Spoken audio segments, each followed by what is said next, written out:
pupunta ko ngayon ng Estrella Village. So surprise sa akin yung auntie ko, no.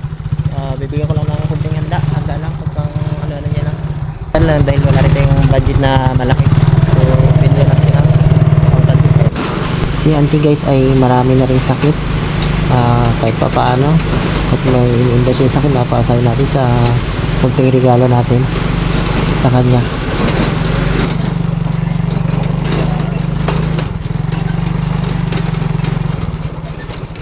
Ganda, binida.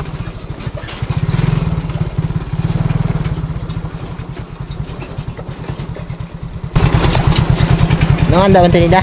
Wala nga. Oh, wala. Handa. Hindi na, liliba.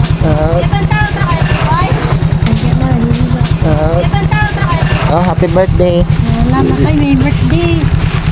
Happy birthday pala ko. Kami guys sa Tagbanto, dito kami naghanda, no? Dito sa kanyang anak. Dahil dito nakatira. Dahil kompleto dito ng gamit. Ayan, yung mga bata. So, ayan guys, dito sa Tagbanto. Ayan, si Auntie Nida. Ayan, nag-prepare sila ng lulutuin. So, ayan guys, wala pa luto. Nagkain na kami ng hinapay kasi medyo tanghali na ako nakarating. So, ayan guys, kain muna kami ng tanghalian. Dahil nagluluto pala.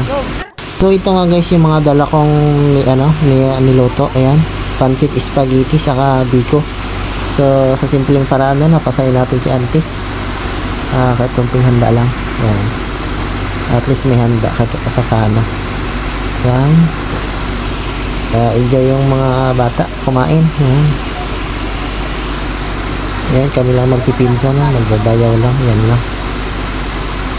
So, dito